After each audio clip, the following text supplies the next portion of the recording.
আজ হচ্ছে ঐতিহাসিক সেনা হত্যা দিবস। আপনারা সকলে জানেন 2009 সালের এই দিনে পিলখানায় অত্যন্ত নিষ্ঠুরভাবে সেনাবাহিনীদেরকে হত্যা করা হয়েছে।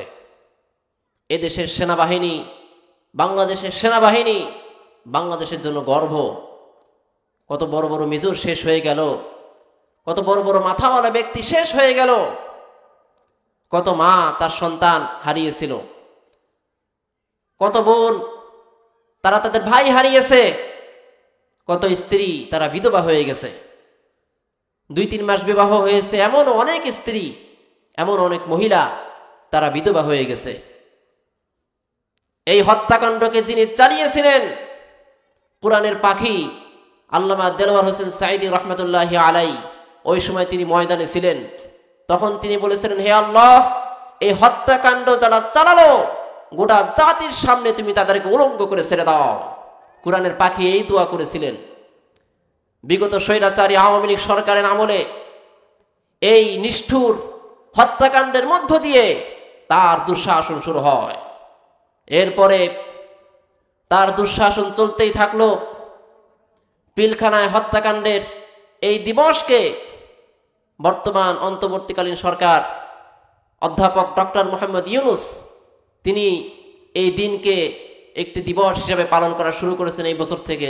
আলহামদুলিল্লাহ, আমরা অন্তর্বর্তীকালীন সরকারকে অনুরোধ জানাবো, শুধু এই দিনটাকেই দিবস হিসেবে পালন করলে হবে না, আরও কিছু দিবস পালন করতে হবে। সেটা হলো এইভাবে 2009 সালের পিলখানায় হত্যাকাণ্ডের মধ্য দিয়ে তার যেই নিষ্ঠুর দুঃশাসন শুরু হয়, এরপরে ধারাবাহিকভাবে চলে 2013 সালের শাপলা চত্বরে এসে ঢাকার শহর, রাজধানী ঢাকার শহরের বিদ্যুৎ অফ করে দিয়ে এদেশের আলেম ওলামা, হাদিসওয়ালা, কোরআনওয়ালা বড় বড় আলেমদেরকে রাতের আধারে হত্যা করে।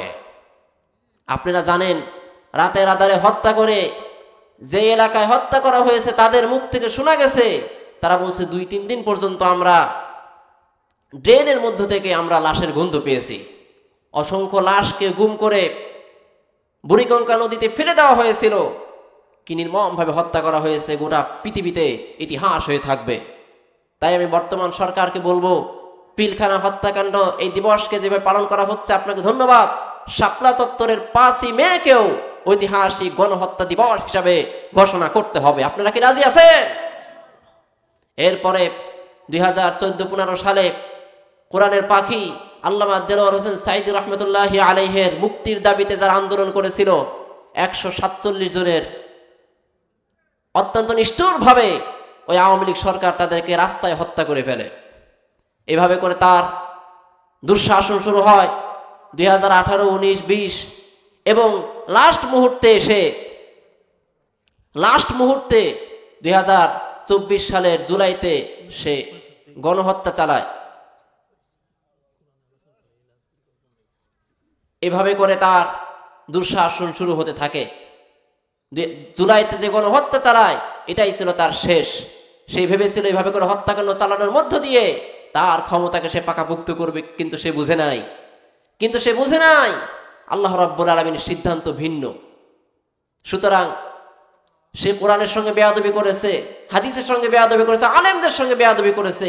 এটাই হচ্ছে তার ক্ষমতাচ্যুতের মূল কারণ। তার ক্ষমতা হারানোর মূল কারণ আলেমদের সঙ্গে বেয়াদবি করা, কোরআনের সঙ্গে বেয়াদবি করা। সেই কোরআন থেকে আমি আপনাদের সামনে আলোচনা পেশ করতে চাই। আপনারা সকলেই আমার সঙ্গে পড়ুন।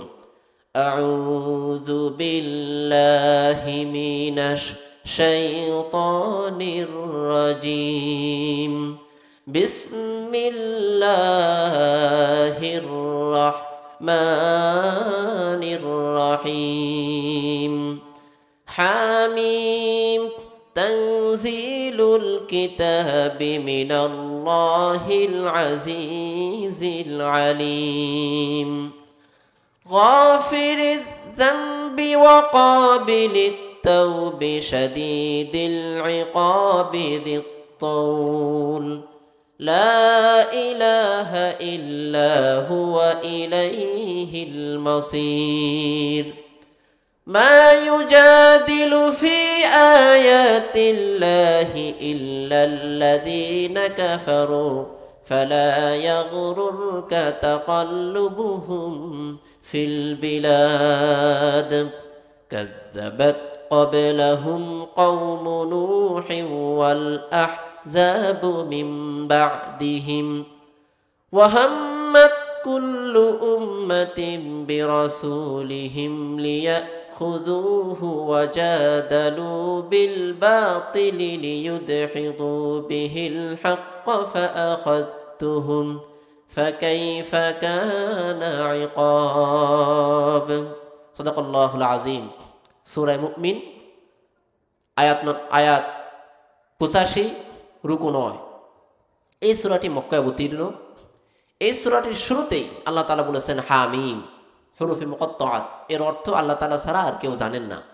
হামিম আলিফ লাম মিম কোরআন শরীফের শুরুতে অনেক জায়গায় আছে বিভিন্ন সূরার শুরুতে আছে এগুলোর অর্থ আল্লাহ তাআলা ছাড়া আর কেউ জানেন না দ্বিতীয় আয়াতে বলা হয়েছে তানজিলুল কিতাবি মিনাল্লাহিল আজিজিল আলিম পরাক্রমশালী অধিক জ্ঞানী আল্লাহ তাবারaka ওয়া তাআলা তার পক্ষ থেকে এই কোরআন অবতীর্ণ এখন আল্লাহ তাআলা তিনি কেমন পরাক্রমশীল তিনি কেমন জ্ঞানী তা আমি আপনাদের সামনে উপস্থাপনা করতে চাই দেখেন কোরআনে কারীম হচ্ছে এক আয়াতের ব্যাখ্যা আরেক আয়াত কোরআনে কারীমটা এমন যে এর এক আয়াতের ব্যাখ্যা আরেক আয়াত আল্লাহ তাআলা যেমন সূরা ফাতিহার মধ্যে আমরা পড়ি ইহদিনাস সিরাতাল মুস্তাকিম আমাদেরকে সরল সঠিক পথ দেখাও প্রত্যেক নামাজে প্রত্যেক রাকাতে আমরা পড়ি কি ইহদিনাস সিরাতাল মুস্তাকিম আমাদেরকে সরল সঠিক পথ দেখাও আমরা বললাম আল্লাহর কাছে আল্লাহর তো জবাব দেওয়ার একটা দায়িত্ব আছে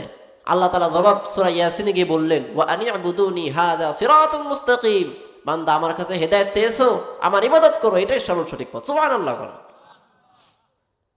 তো আল্লাহ তাআলা কেমন পরাক্রমশালী কেমন জ্ঞানী সূরা হাশরের শেষ দিকে গিয়ে আল্লাহ তাআলা বলেছেন হুয়াল্লাহুল্লাযী লা ইলাহা ইল্লা হুয়া আলিমুল গায়বি ওয়াশ শাহাদাতি হুয়ার রাহমানুর রহিম আল্লাহ হচ্ছেন তিনি যিনি ছাড়া আর কোনো ইলাহ নাই যিনি ছাড়া আর কোনো মাবুদ নাই তিনি দৃশ্য অদৃশ্য সব জিনিস তিনি জানেন আর তিনি হলেন পরাক্রমশালী তিনি অতীত তিনি রহমানুর রহিম তিনি পরাক্রমশীল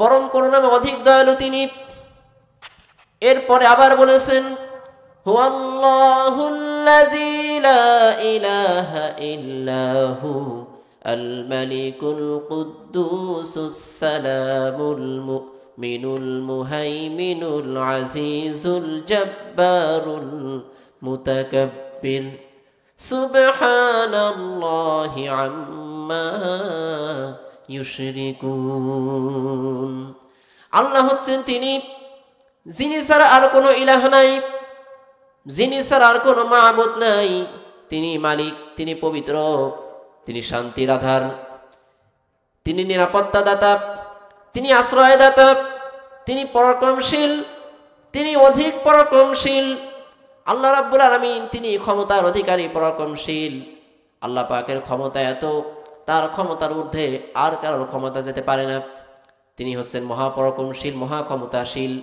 মহান ক্ষমতার অধিকারী কেমন ক্ষমতার অধিকারী যাকে ইচ্ছা তাকে আল্লাহ রাব্বুল আলামিন ইজ্জত দান করেন যাকে ইচ্ছা বেইজ্জত দান করেন যাকে ইচ্ছা 10 তলার উপরে রাখেন যাকে ইচ্ছা রেল গেটে তারে শোয়ায় রাখেন যাকে ইচ্ছা গাছতলায় রাখেন বাসতলায় রাখেন যাকে ইচ্ছা ক্ষমতা দান করেন যাকে ইচ্ছা ক্ষমতা ছিনিয়ে নিয়ে যান আল্লাহ রাব্বুল আলামিন এক দলকে ক্ষমতা দেন কিছুদিন তাকে দেখেন এরপর আরেক দলকে ক্ষমতা দিয়ে আল্লাহ রাব্বুল আলামিন তখন বলেন লিনানজুরাকুম কাইফা তা'মালুন আমি তাকায় থাকি তোমরা কি কর্মকাণ্ড করো ওইগুলো বেয়াদবি করছিল লাত্তি দিয়ে সরাই দিছি এখন তোমাকে আমি আল্লাহ ক্ষমতা দিলাম লিনানজুরাকুম কাইফা তা'মালুন এখন তোমারে দেখবো তুমি কি কর্মকাণ্ড করো তুমি যদি তার মতো কর্মকাণ্ড করো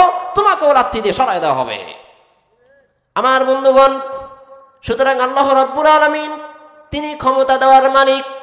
সবাই বলেন ক্ষমতা দেওয়ার মালিক কে? ক্ষমতা ছিনিয়ে নেওয়ার মালিক কে? হায়াতের মালিক কে? মৌতের মালিক কে?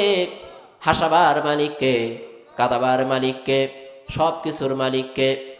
ইন্নাল্লাহা আলা কুল্লি শাইইন কাদির। নিঃসন্দেহে আল্লাহ রাব্বুল আলামিন সব কিছুর উপরে তিনি ক্ষমতাবান, সব কিছুর উপরে তিনি কর্তৃত্ব রাখেন। সুতরাং সেই মহাপরাক্রমশালী আল্লাহ রাব্বুল আলামিন তার পক্ষ থেকে এই কোরআন অবতীর্ণ হয়েছে। এরপরে আল্লাহ রাব্বুল আলামিন বলেন, গাফিরিজ যামবি ওয়া কাবিলিত তাওবি শাদীদিল ইকাবি যিত তাওল লা ইলাহা ইল্লা হু ইলাইহিল মাসির। আল্লাহ রাব্বুল আলামিন তিনি পাপ ক্ষমাকারী, তওবা কবুলকারী এবং তিনি হচ্ছেন মহা শাস্তি দেওয়ানেওয়ালা। আল্লাহ রাব্বুল আলামিন সব কিছুর মালিক, তিনি ছাড়া আর কোনো ইলাহ নাই। তার কাছে আমাদের সকলকে ফিরে যেতে হবে। এখানে একটি ব্যাখ্যা আছে, তাফসীরের কিতাবে এসেছে, আল্লাহ প্রথমে বললেন গাফিরিজ যাম, তিনি পাপ ক্ষমাশীল, ওয়া কাবিলিত তাওব, তওবা কবুলকারী।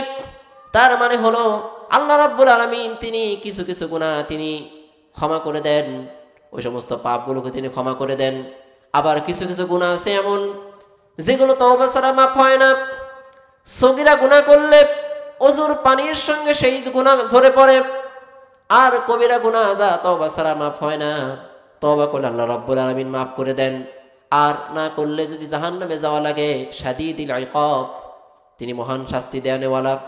সুতরাং তিনি ছাড়া আর কোনো ইলাহ নাই, তার কাছে আমাদের সকলকে ফিরে যেতে হবে।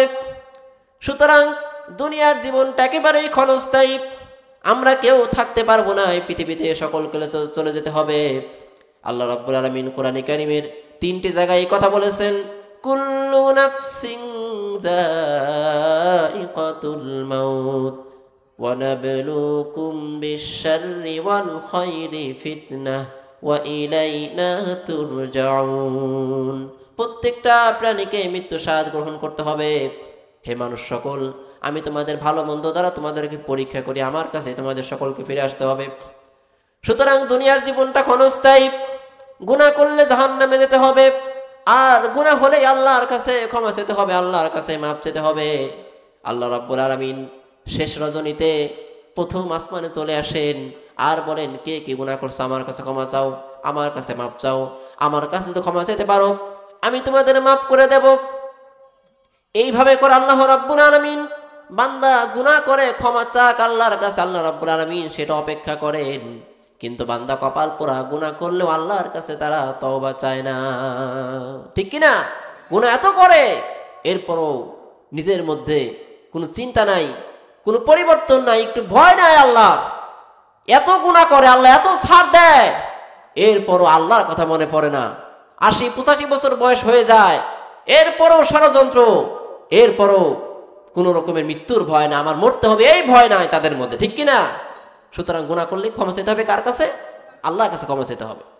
আল্লাহ পাক এরপরে বলেন, মা ইউজাদিলু ফি আয়াতিল্লাহি ইল্লাল্লাযীনা কাফারু ফালা ইয়াগরুরকা তাকাল্লুবুহুম ফিল বিলাদ। আল্লাহ রাব্বুল আলামিন বলেন, আল্লাহর আয়াত সমূহের ব্যাপারে, আল্লাহর নিদর্শন সমূহের ব্যাপারে কেবলমাত্র কাফেররাই ঝগড়া করে, কাফেররাই বিতর্ক করে।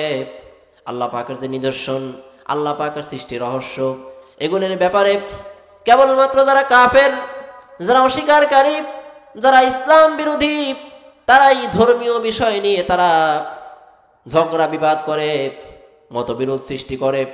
আল্লাহ পাক বলেন, ফালা ইয়াগরুরকা তাকাল্লুবুহুম ফিল বিলাদ, ও নবী, দেশে দেশে কাফেরদের বিচরণ যেন তোমাকে গাফেল করে না ফেলে, তোমাকে যেন ধোঁকায় ফেলে না ফেলে। একটা জিনিস লক্ষ্য করেন, এই দুনিয়াতে যারা কাফের, যারা ইসলাম বিরোধী, যারা আল্লাহ মানে না, রাসূল মানে না, কোরআন মানে না, তারা কত শান্তিতে থাকে, 10 তলা থাকে, 20 তলায় থাকে, 30 তলা বিল্ডিং এ থাকে, লিফটে ওঠানামা করে, এসি রুমে থাকে, গরমের সময় ঠান্ডার এসি, ঠান্ডার সময় গরমের এসি, কত সুন্দর তারা মজায় থাকে, কিন্তু কোনো শান্তি নাই। আমরা পাটখুরির ঘরে থেকে, টিনের ঘরে থেকে যে শান্তি পাই, ওই সমস্ত কাফেররা, দুনিয়াদাররা, তারা 10 তলায় থেকেও সেই শান্তি পায় না। তার উদাহরণটা হলো ডায়াবেটিসের রোগ অথবা বিভিন্ন রোগ তার আছে, অনেক খাওয়ার কারণে বিভিন্ন সমস্যা হয়ে গেছে, ডাক্তার বলেছে মাছ খাওয়া যাবে না, গরু গোশত খাওয়া যাবে না, ডিম খাওয়া যাবে না, এইটা খাওয়া যাবে না, ওইটা খাওয়া যাবে না। টাকা পয়সা আছে, কোটিপতি, 10 তলায় থাকে, এসি রুমে থাকে, হাইস নিয়ে চলাচল করে, প্রাইভেট কার নিয়ে চলাচল করে, কিন্তু ডাক্তার বলছে গোশত খাওয়া যাবে না, মাছ খাওয়া যাবে না, ডিম খাওয়া যাবে না। টাকা পয়সা আছে, সামনে খাবার আছে, তাও তার পেটে যায় না। তাহলে যারা বড় লোক, যারা দুনিয়াদার, তাদের শান্তি আছে? বলেন, তাদের শান্তি আছে? তাদের কোনো শান্তি নাই। শান্তি কিসে? কোরআন মানলে শান্তি, হাদিস মানলে শান্তি, ইসলাম মানলে শান্তি।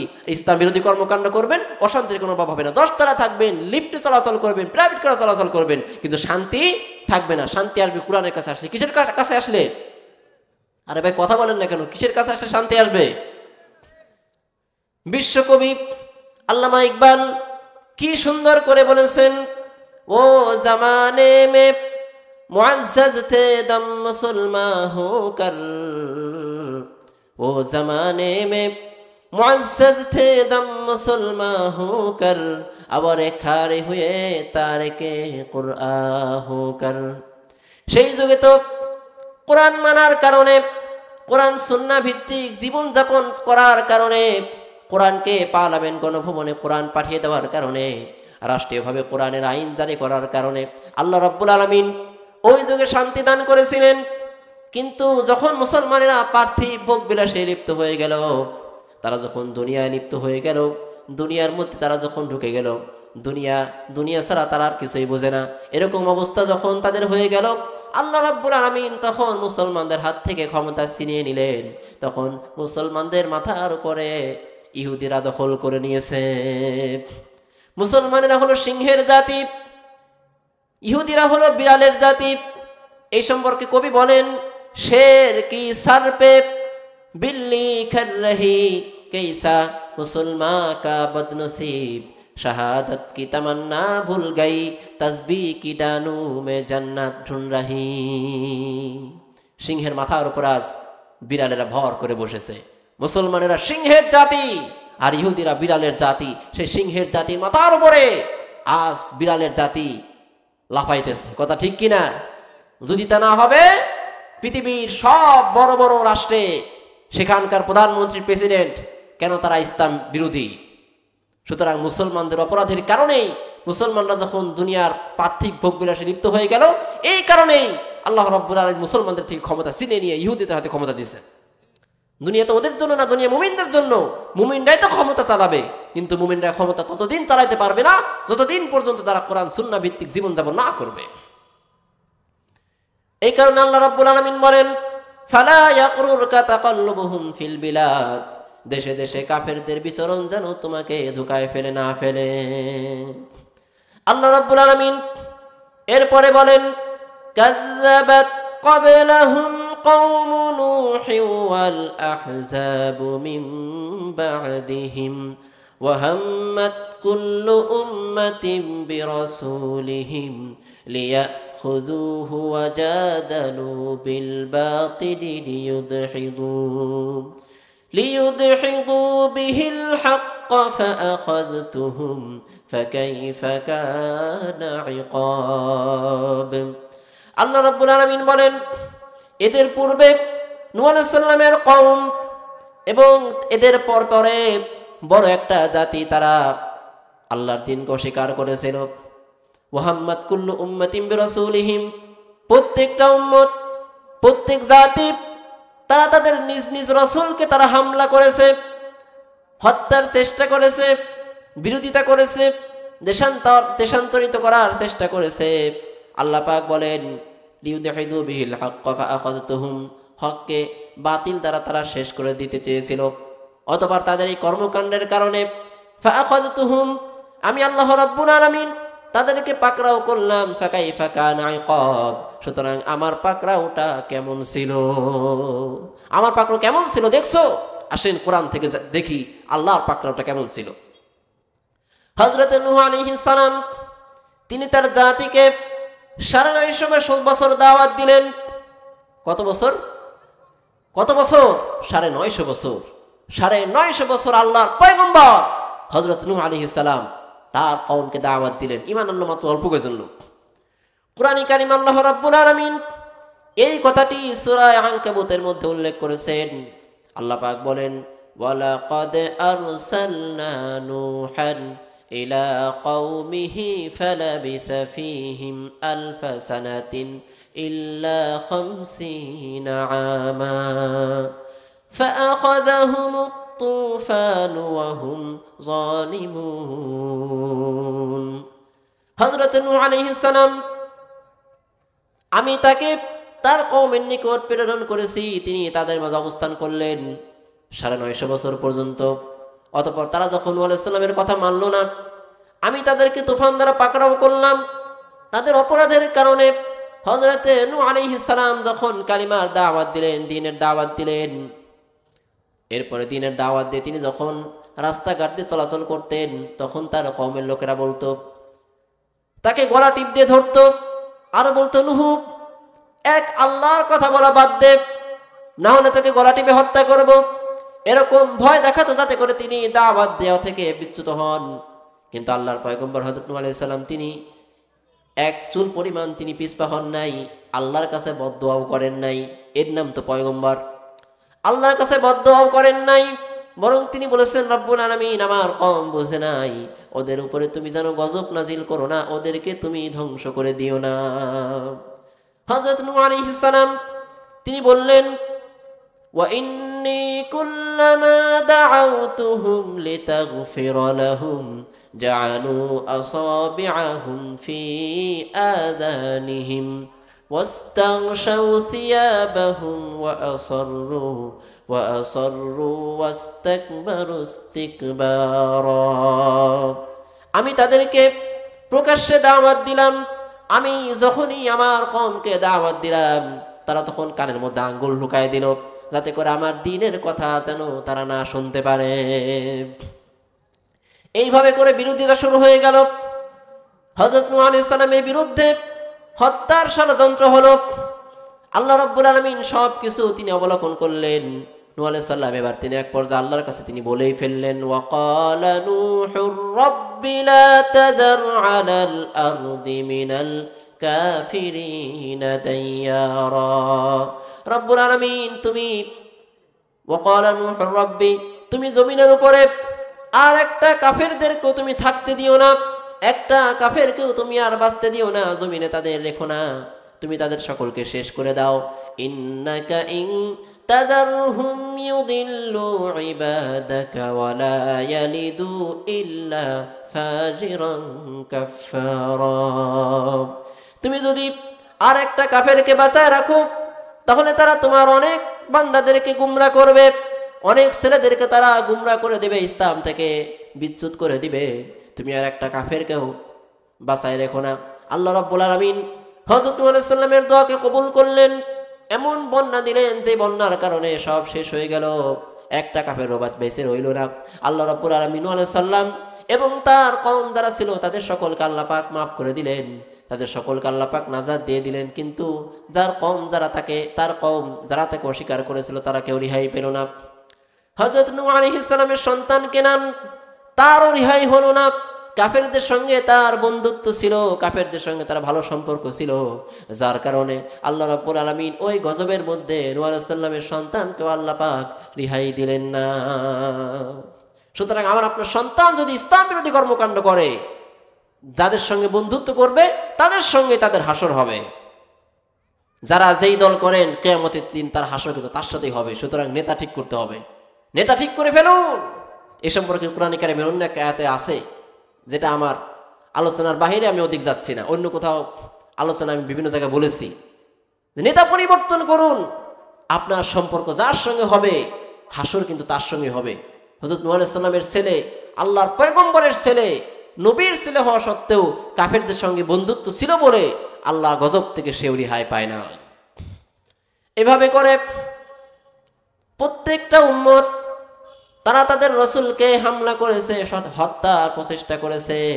আল্লাহ পাক কোরআনে কারীমের মধ্যে বলেছেন, ইয়া হাসরাতান আলাল ইবাদ মা ইয়াতিহিম মির রাসূলিন ইল্লা কানু বিহি ইয়াস্তাহজিউন। হায় আফসোস বান্দার উপর, ইয়া হাসরাতান আলাল ইবাদ, হায় আফসোস বান্দার উপরে। আল্লাহ আফসোস করতেছেন। কে আফসোস করতেছেন? আল্লাহ আফসোস করতেছেন। হায় আফসোস বান্দার উপরে, এমন কোন নবী পাঠাইলাম না যাদের সঙ্গে ওই যুগের লোকেরা বেয়াদবি করে নাই, ঠাট্টা করে নাই, বিদ্রুপ করে নাই। প্রত্যেকটা জাতি তার নিজ নিজ নবীকে এরকম নবীর সঙ্গে বেয়াদবি করেছে, ঠাট্টা করেছে, হত্যার প্রচেষ্টা করেছে। দেখুন হযরতে সালেহ আলাইহিস সালাম তিনি তার কওমকে দাওয়াত দিলেন।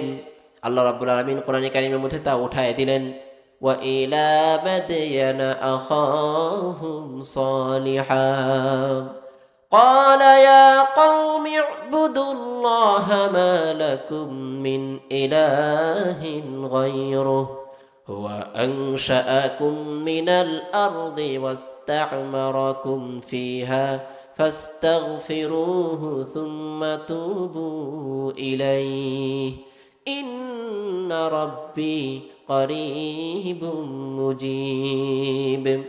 আমি সালেহ আলাইহিস সালামকে তার কওমের নিকট পাঠালাম। তিনি বললেন, ক্বালা ইয়া কওমি ইবুদুল্লাহ, তোমরা একমাত্র আল্লাহর ইবাদত করো, তিনি ছাড়া তোমাদের আর কোনো ইলাহ নাই। যে আল্লাহ রাব্বুল আলামিন জমিন থেকে তোমাদের সৃষ্টি করেছেন, আবার জমিনে তোমাদের বিচরণের ব্যবস্থা করে দিয়েছেন, থাকার ব্যবস্থা করে দিয়েছেন, সে আল্লাহর কাছে তোমরা রুজু হও, তার কাছে তোমরা ক্ষমা চাও, তার কাছে তোমরা তওবা করো। এভাবে করে হযরত নূহ আলাইহিস সালাম যখন তিনি তার কওমকে এই ধরনের দাওয়াত দেওয়া শুরু করলেন, তার কওম ঠাট্টার সুরে, বিদ্রুপের সুরে তারা বলল। তারা কি বলল? কোরআনে আল্লাহ তা উঠায় দিলেন যাতে করে বর্তমান যুগেও নবীর সঙ্গে যারা বিরোধিতা করেছে তাদের নাতিপুতিরা তো এখনো বেঁচে আছে, তারা যেন কোরআনের এই সমস্ত আয়াত দেখে, এই সমস্ত বাণী দেখে তারাও যেন সতর্ক হতে পারে যে নবীর ওয়ারিসদের সঙ্গে বেয়াদবি করলে আল্লাহ রাব্বুল আলামিন পূর্ববর্তী যুগের লোকদের যেরকম ধ্বংস করেছেন আমার উপরও সেই রকম ধ্বংস আসতে পারে। আল্লাহ পাক তা উঠায় দিলেন। ক্বালু ইয়া সালিহু ক্বাদ কুনতা ফীনা মারজুওয়ান ক্বাবলা হাযা আতানহানা أن نعبد ما يعبد آباؤنا وإننا لفي شك مما تدعونا إليه مريب। সালেহ আলাইহিস সালামের কওম বলল, হে সালেহ, তুমি তো আমাদের খুব আশার ব্যক্তি ছিলে, তোমাকে নিয়ে আমরা অনেক আশা করেছিলাম, অনেক ভরসা করেছিলাম, এখন তুমি কি বলা শুরু করে দিলে?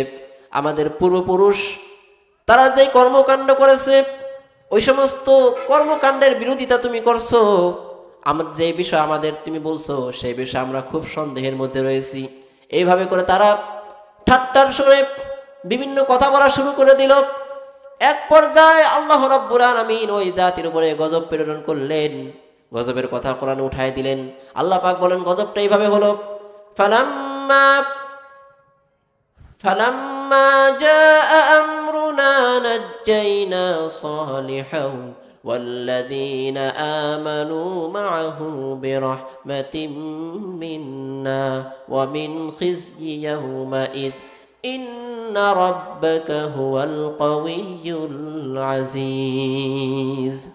আমি যখন গজব প্রেরণ করলাম ওই গজবটা হযরত সালেহ আলাইহিস সালাম এবং তার সঙ্গে যারা ঈমান এনেছিল তাদেরকে আমি বাঁচায় দিলাম, তাদেরকে আমি রক্ষা করলাম। ওয়া আখাযাল্লাযীনা যালামুস সাইহাতু ফাআসবাহু ফি দারিহিম জাসিমিন। অতঃপর ওই সমস্ত কওম তাদেরকে পাকড়াও করা হলো এমন একটা গর্জনে, এমন একটা আওয়াজে, এমন একটা বিকট আওয়াজ সালেহ আলাইহিস সালামের কওমের উপর এলো, যেই বিকট আওয়াজের কারণে তারা ঘরের মধ্যে উপর হয়ে পড়ে গেল। كألم يغنوا فيها ألا إن ثمود كفروا ربهم ألا بعدا لثمود। আল্লাহ রাব্বুল আলামিন বলেন তারা যখন ঘরের মধ্যে পড়ে গেল, তাদের বিরোধিতা কোনো কাজে আসলো না। শুনে রাখো, সালেহ আলাইহিস সালামের কওম তারা তাদের রবকে অস্বীকার করেছিল, আর সালেহ আলাইহিস সালামের কওমের জন্য ধ্বংস অনিবার্য। তাদের অবস্থাটা এই হলো, তারা ঘরের মধ্যে পড়ে গেল, সব ফিনিশ হয়ে গেল, ওইখানে কোনো মানুষ আছে এরকম আর মনে হইল না। গজবে তারা শেষ হয়ে গেল। গজব আসার আগে তো কত বড় বড় লেকচার, সময় আসার আগে তওবা করে নাই, পতনের আগে তওবা করে নাই, নবীর কাছে ক্ষমা চাই নাই, যার কারণে আল্লাহ রাব্বুল আলামিন তাদের পরিস্থিতি এরকম করলেন। শুধু সালেহ আলাইহিস সালামের কওমের কথা আল্লাহ পাক কোরআনে উঠায় ক্ষান্ত রাখেন নাই, আল্লাহ পাক আবার হুদ আলাইহিস সালামের কওমের কথা বলেছেন। সুবহানাল্লাহ কোন সব কথা আল্লাহ কোরআনে উঠায় দিলেন। আমি আবারও বলি, সমস্ত ঘটনা নবীরা কিভাবে তারা তাদের কওমকে দাওয়াত দিয়েছেন, সত্যের বিধান দিয়েছেন, ইসলাম সম্বন্ধে জানান দিয়েছেন, আর তারা কওম মানে নাই, তাদের উপর গজব এসেছে। গজবটাও কিভাবে এসেছিল আল্লাহ রাব্বুল আলামিন সেটাও কোরআন উঠায় দিলেন, যাতে করে পরবর্তী প্রজন্ম যারা আসবে, তাদের নাতিপুতি যারা দুনিয়া আসবে, তারা যেন এই সমস্ত আয়াতগুলো দেখে তারা যেন শিক্ষা গ্রহণ করতে পারে।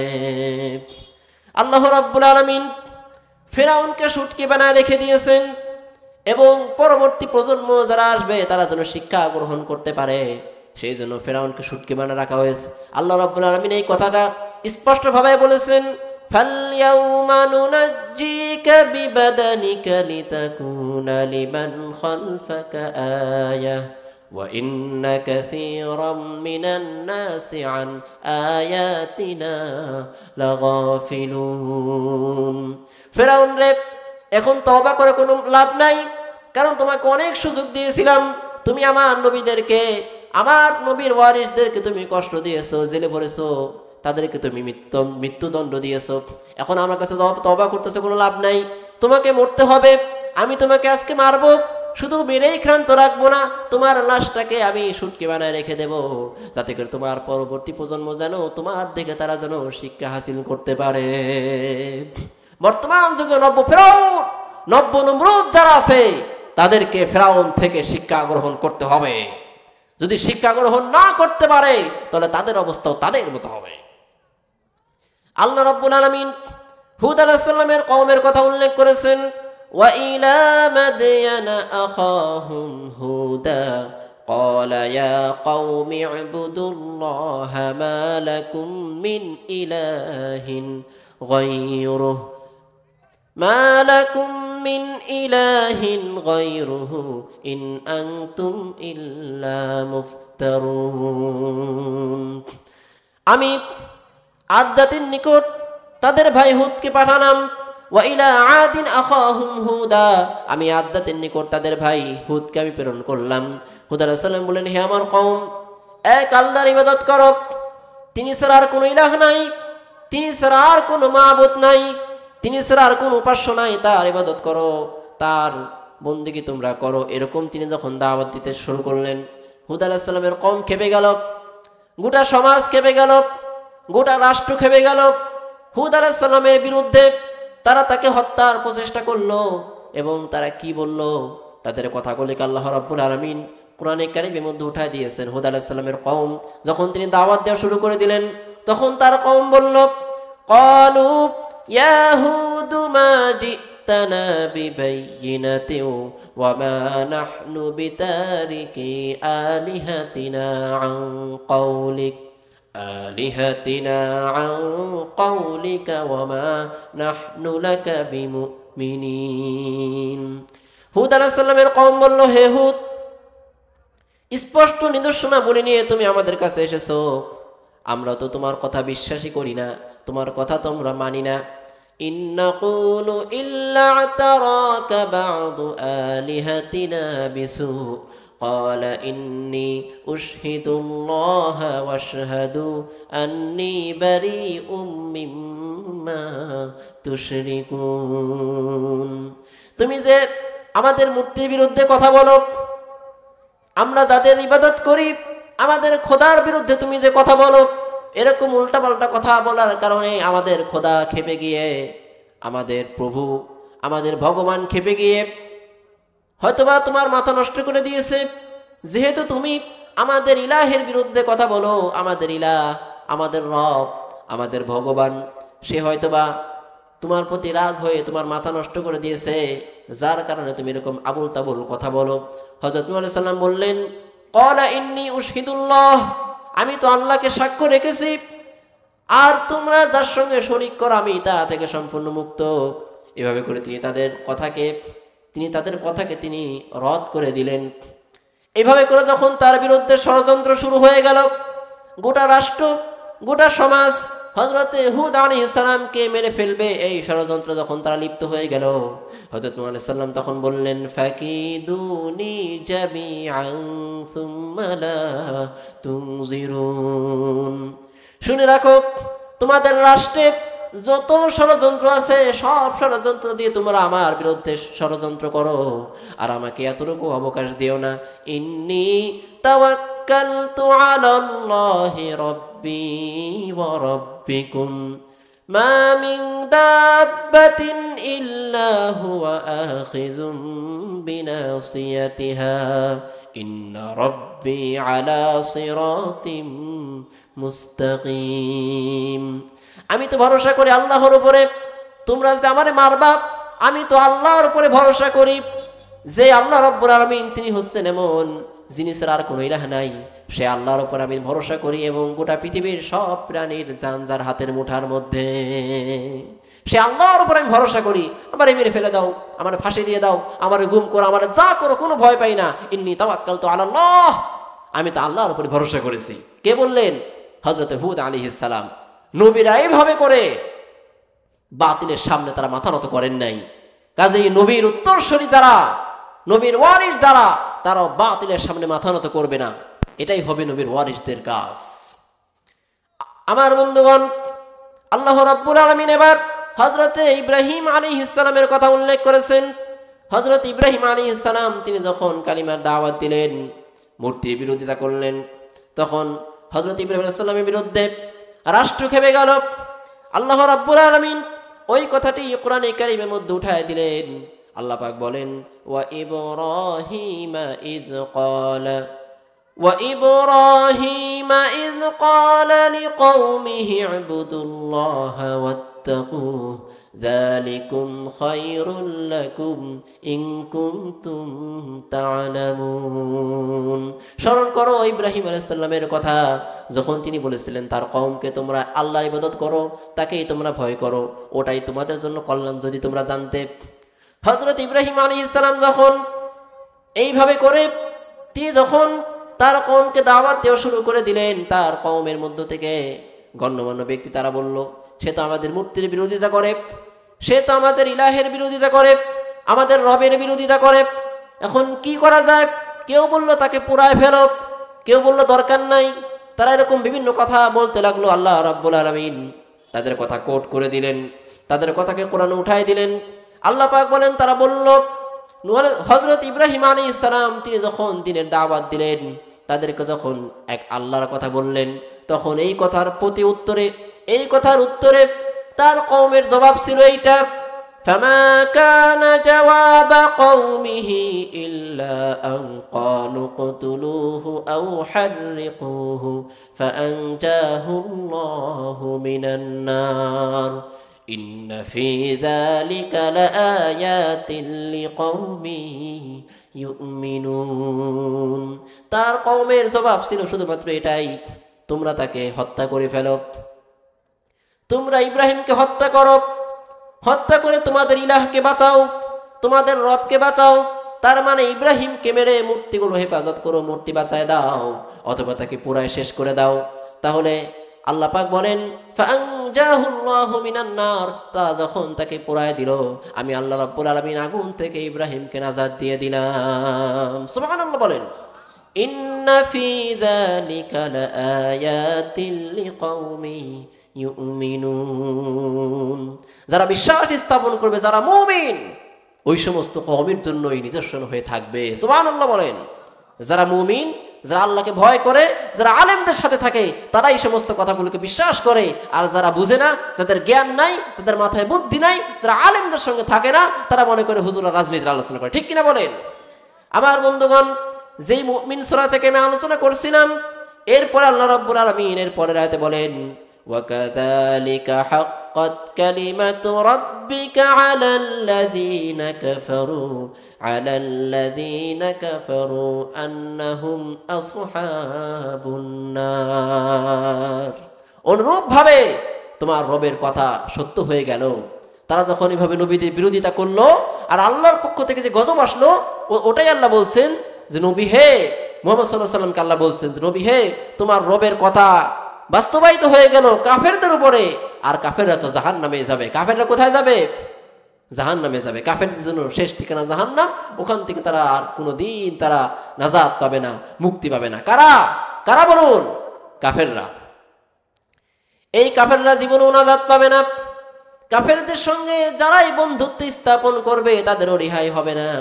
আল্লাহ পাক সূরা ইয়াসিনের মধ্যে বলেছেন আলাম ইয়ারাউ কাম আহলাকনা ক্বাবলাহুম মিনাল কুরুনি আন্নাহুম ইলাইহিম লা ইয়ারজিউন। আল্লাহ রাব্বুল আলামিন বলেন আমি এদের পূর্বে বহু জাতিকে আমি ধ্বংস করেছি, বহু জাতিকে আমি শেষ করে দিয়েছি, তারা আর ফিরে আসবে না। হুদ আলাইহিস সালামের কওমকে আল্লাহ শেষ করে দিলেন, কোরআন উঠাই দিলেন। সালেহ আলাইহিস সালামের কওম নবীর সঙ্গে বেয়াদবি করলো, আল্লাহ গজব দিয়ে শেষ করে দিলেন। হযরত হুদ আলাইহিস সালাম তার জাতিকেও তার কওমকে আল্লাহ শেষ করে দিলেন। শুধুমাত্র একটা জাতি যাদের উপরে গজব এলো না, নবীর সঙ্গে বেয়াদবি করলো কিন্তু গজব আসে নাই। হযরত ইউনূস আলাইহিস সালামের জামানায় একবার হযরত ইউনূস আলাইহিস সালাম যখন কালিমার দাওয়াত দিলেন, এক আল্লাহর কথা বললেন, তখন তার কওম তার কথা মানে নাই, বরং তার বিরোধিতা করেছে। আল্লাহর গজব আসা নিকটবর্তী হয়ে গেল।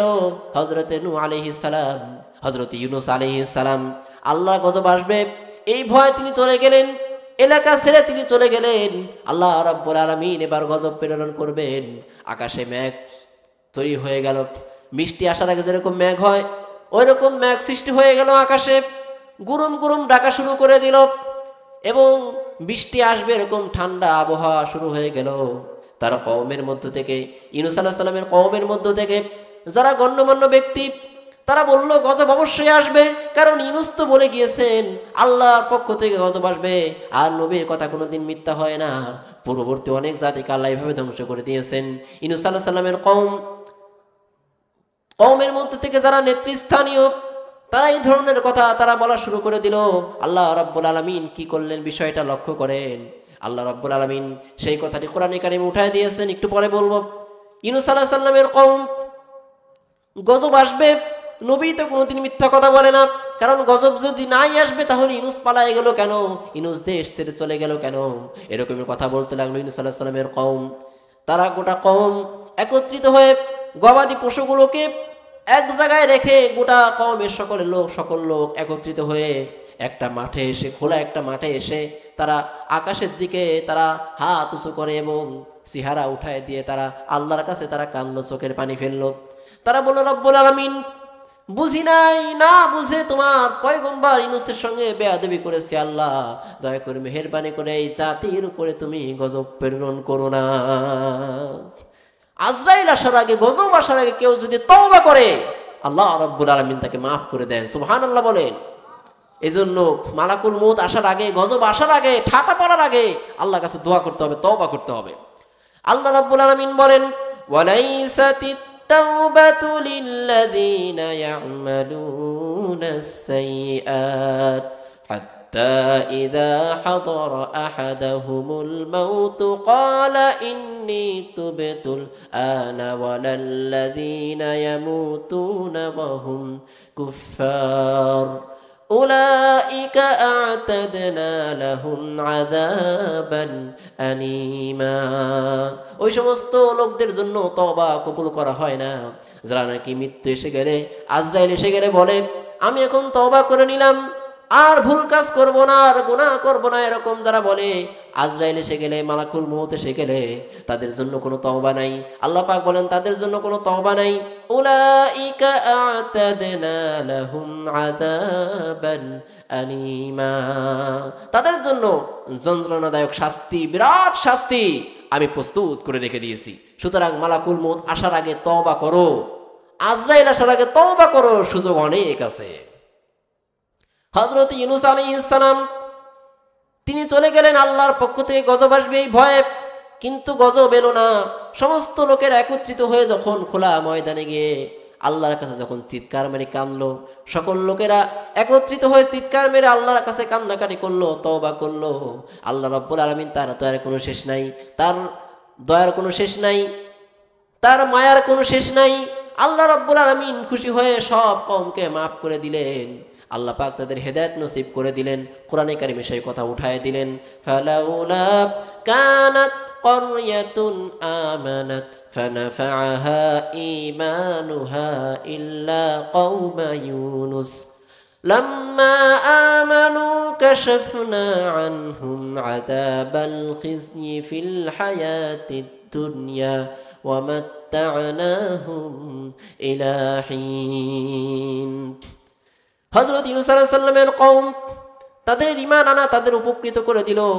আর যখন তারা ঈমান আনলো, আমি আল্লাহ রাব্বুল আলামিন দুনিয়ার জীবনে তাদের অপমানজনক শাস্তি তাদের থেকে আমি উঠাইয়া নিলাম। সুবহানাল্লাহ বলেন।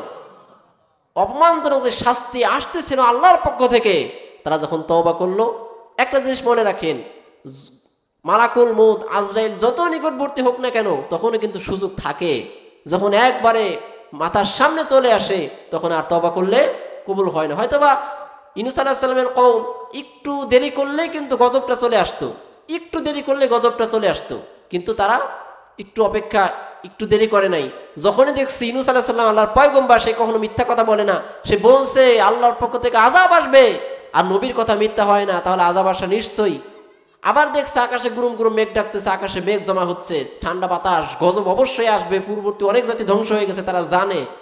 এরপরে তারা সকলেই, তখনও গজব আসে নাই, এর আগেই তারা তওবা করছে, আল্লাহ মাফ করে দিয়েছেন। কোন সুবহানাল্লাহ। সে মহান আল্লাহ সুবহানাহু ওয়া তাআলা, তাকে একটু আমরা ডাকি, আমরা সবাই তাকে একটু ডাকি।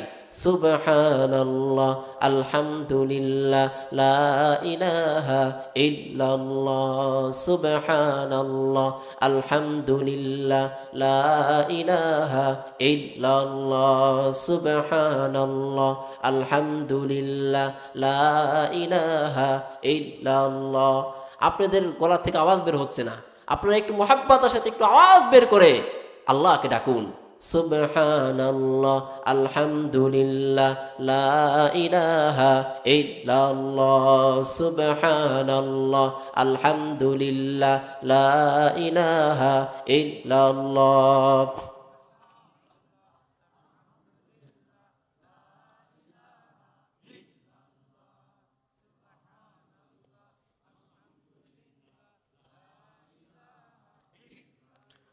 লা ইলাহা ইল্লাল্লাহু মুহাম্মাদুর রাসূলুল্লাহ সাল্লাল্লাহু আলাইহি ওয়াসাল্লাম।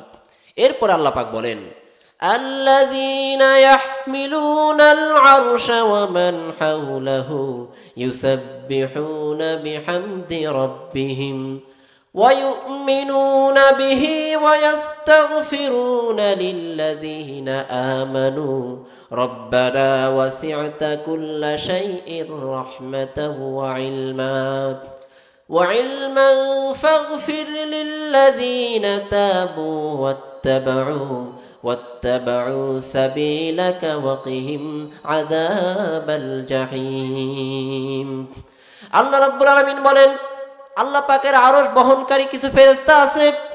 ভালো করে খেয়াল করেন, আল্লাহর আরশ বহনকারী যে আরশের উপর আল্লাহ রাব্বুল আলামিন আছেন, ওই আরশ বহনকারী কিছু ফেরেশতা আছে। ওই সমস্ত ফেরেশতারা এখন 4 জন।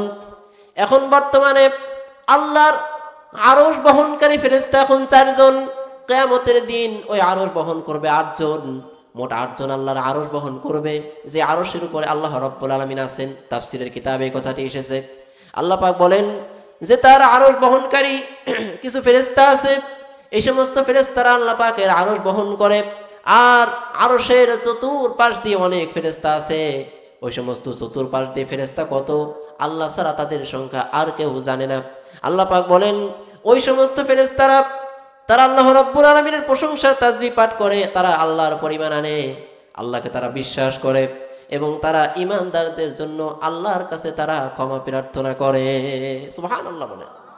ইমানদার যারা তাদের জন্য আরশ বহনকারী ফেরেশতা, আরশের চতুর্পাশের ফেরেশতা তার জন্য আল্লাহর কাছে ক্ষমার দোয়া করে। সুবহানাল্লাহ।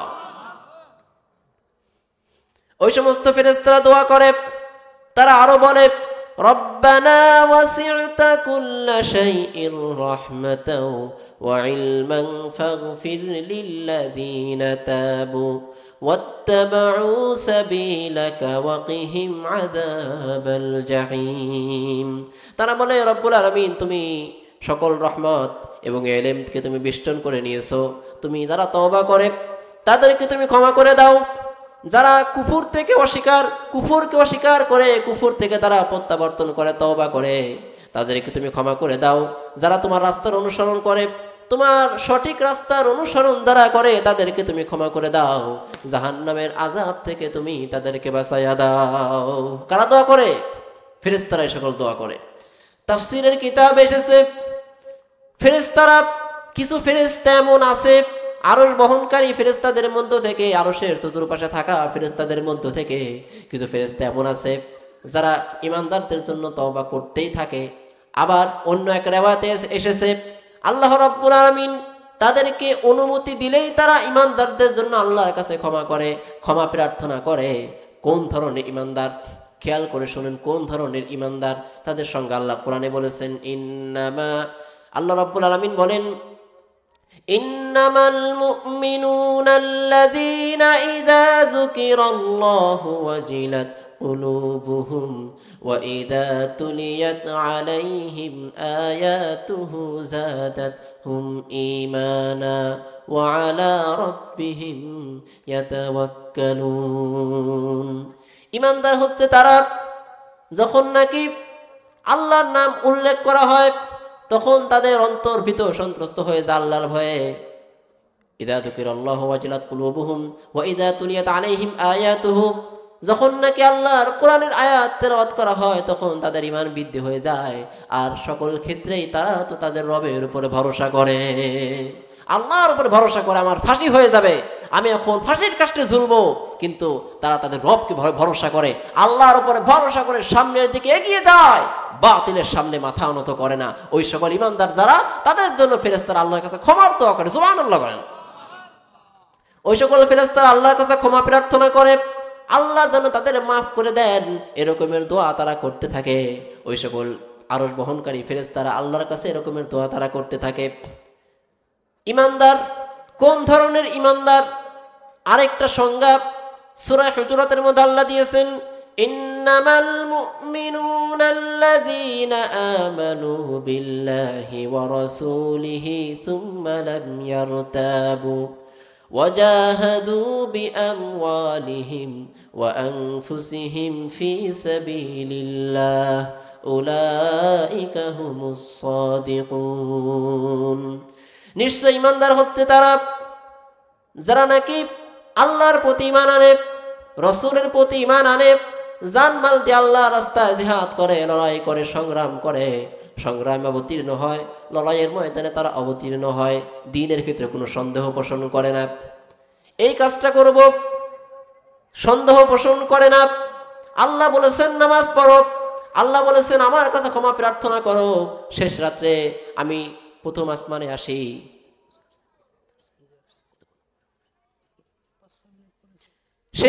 আমি প্রথম আসমানে আসি। এই কথাগুলোকে যারা বিশ্বাস করে না, সন্দেহ পোষণ করে, আল্লাহ বললেন ইমানদারদের জন্য আকাশের আরশ বহনকারী ফেরেশতারা দোয়া করে। এই ধরনের কোরআন হাদিসের কথাকে যারা অস্বীকার করে, সন্দেহ পোষণ করে, শুধুমাত্র নামাজ রোজা হজ যাকাতকে বিশ্বাস করে, কিন্তু কোরআন হাদিসের কথাগুলোকে তারা, কোরআনের মৌলিক তথ্যবহুল কথাগুলো যা আলোচনা হচ্ছে এরকম কথাগুলো, আলেমদের কথাগুলোকে তারা নাকি সন্দেহ পোষণ করে, সংশয় পোষণ করে। আল্লাহ পাক বলেন এরকম দ্বীনের ক্ষেত্রে কোনো রকমের সন্দেহ পোষণ যারা করে না এবং ইসলামকে সর্বক্ষেত্রে তারা মানে, তারা সাদিক, ওই সমস্ত ইমানদারদের জন্য এই সকল আরশ বহনকারী ফেরেশতারা দোয়া করে। ফেরেশতারা আরো দোয়া করে রব্বানা ওয়া আদখিলহুম জান্নাতি আদনিল্লাতি ওয়া'আদতাহুম ওয়া মান সালাহা মিন আবাইহিম ومن صلح من آبائهم وأزواجهم وذرياتهم إنك أنت العزيز الحكيم ওই সকল আরশ বহনকারী ফেরেশতারা ঈমানদারদের জন্য আরো বলে রব্বুল আলামিন তুমি তাদেরকে চিরস্থায়ী জান্নাত দাও, শুধু জান্নাত দিয়ে ক্ষান্ত রেখো না। আরশ বহনকারী ফেরেশতারা আল্লাহর কাছে বলে রব্বুল আলামিন শুধুমাত্র চিরস্থায়ী জান্নাত দিলেই হবে না, তাদের পিতামাতা, তাদের স্ত্রী, তাদের সন্তান, তাদের বন্ধু যারা দুনিয়াতে তাদের সঙ্গে যারা একসাথে ছিল তাদের সঙ্গে একসাথে করে সকলকে এক জান্নাতের মধ্যে থাকার তৌফিক দিয়ে দাও। তারা যদি জান্নাত পেয়ে যায় আর বাপকে কাছে না পায়, মাকে কাছে না পায়, সন্তানকে কাছে না পায়, স্ত্রীকে কাছে না পায়, বন্ধুকে কাছে না পায়, তাহলে জান্নাত তো তাদের জন্য মজা হবে না, শান্তির জায়গা হবে না। সেই জন্য তারা বলে রব্বুল আলামিন তাদের সকলকে এক জান্নাতের মধ্যে থাকার তৌফিক দিয়ে দাও। ইন্নাকা আনতাল আজিজুল হাকীম, নিঃসন্দেহে তুমি তো পরাক্রমশালী প্রজ্ঞাময়, তুমি ইচ্ছা করলে সব পারো। তার কাছে দাঁড়িয়ে তারা বলবে, ঘোষণা দিবে জান্নাতীদেরকে, তারা বলবে সালামুন আলাইকুম বিমা সাবারতুম ফানি'মা উকবাদ-দার, তোমাদের উপর শান্তি বর্ষিত হোক, তোমরা দুনিয়াতে অনেক ধৈর্য ধারণ করেছিলে, অনেক মামলা, অনেক ধরনের অনেক কষ্ট মুজাহাদা করে আমার দ্বীনের জন্য তোমরা লড়াই করেছো, কষ্ট করেছো, এই কষ্টের কারণে চিরস্থায়ী জান্নাত তোমাদের দান করা হলো। এরকম ফেরেশতারা বলতে থাকে। ওই সকল ফেরেশতারা তারা আরো দোয়া করে ওয়াকিহিমুস সাইয়্যাতি ওয়া মান তাকিস সাইয়্যাতি ইয়াওমাইযিন ফাকাদ রাহিমতাহু ওয়া যালিকা হুয়াল ফাওজুল আযীম। রব্বুল আলামিন তুমি যাদেরকে পাপ কাজ থেকে বিরত রাখলে, যে ব্যক্তিকে তুমি পাপ কাজ থেকে বিরত রাখলে এবং তাকে তুমি রহমত করলে, ওটাই তো তার জন্য জীবনের বড় সফলতা। যে ব্যক্তিকে তুমি পাপ কাজ থেকে বিরত রাখলে তাকে তো তুমি রহম করলে, আর ওটাই তো তার জীবনের সবচেয়ে বড় সফলতা। এর থেকে বড় সফলতা আর কিছু হতে পারে না। আমার বন্ধুগণ, এইভাবে করে ফেরেশতারা আল্লাহর কাছে এইভাবে করে দোয়া করতে থাকে। ফেরেশতাদের দোয়া যদি আমরা পেতে চাই তাহলে আমাদেরকে মুমিন হতে হবে, আমাদেরকে পাক্কা মুমিন হতে হবে। যে মুমিনের সঙ্গে কোরআনে উল্লেখ করা হলো ওই রকম মুমিন আমাদের হতে হবে, তাহলে ফেরেশতার দোয়া পাওয়া যাবে। শুধুমাত্র যারা দ্বীনের শিক্ষা, দ্বীনি ইলম দ্বারা শিক্ষা করে তাদের জন্য ফেরেশতারাও তো দোয়া করে, আবার পিপিলিকাও তাদের জন্য দোয়া করে, অন্যান্য মাখলুকাতও তার জন্য দোয়া করে, যা হাদিস শরীফে বর্ণিত হয়েছে। এভাবে করে ওই সমস্ত আরশ বহনকারী ফেরেশতারা আল্লাহর কাছে তাদের জন্য ক্ষমা প্রার্থনা করে।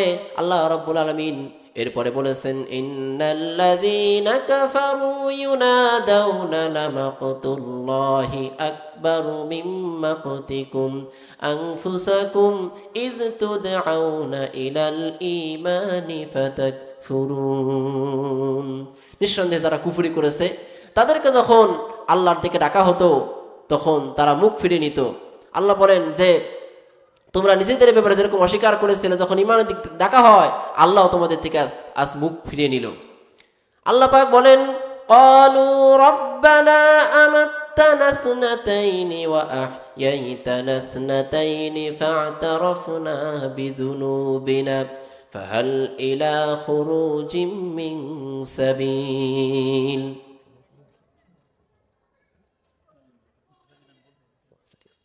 আল্লাহ রাব্বুল আলামিন বলেন কাফেররা বলতে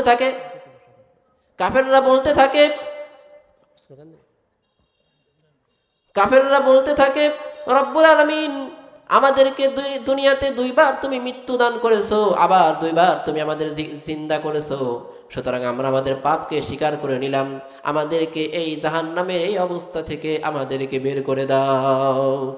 যালিকুম বিআন্নাহু ইযা দু'িয়াল্লাহু ওয়াহদাহু কাফারতুম ওয়া ইন ইউশরাক বিহি তু'মিনু ফাল হুকমু লিল্লাহিল আলিয়্যিল কাবীর। আল্লাহ পাক বলেন যখন নাকি আল্লাহর দিকে তাদেরকে ডাকা হতো, আল্লাহ পাক বলেন কাফারতুম, তখন তোমরা কুফরি করতে, আর আল্লাহর সঙ্গে শিরিক করা হলে ওটাই কি তোমরা বাস্তব ভালো কাজ বলে মনে করতে।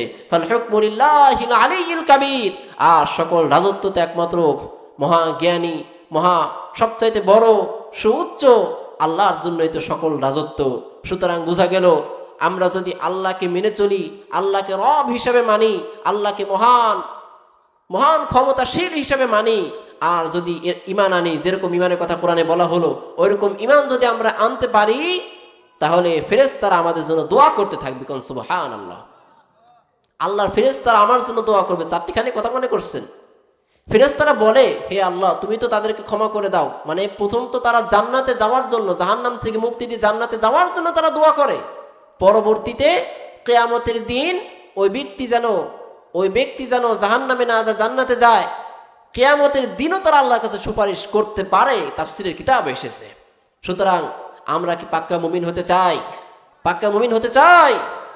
পাক্কা মুমিন যদি আমরা হতে চাই, তাহলে মুমিন যারা তাদের সঙ্গে আমাদের থাকতে হবে। ইয়া আইয়ুহাল্লাযীনা আমানু তাকুল্লাহ ওয়া কুনু মা'আস সাদিকিন, আল্লাহ বললেন তোমরা সত্যবাদীদের সঙ্গে হও।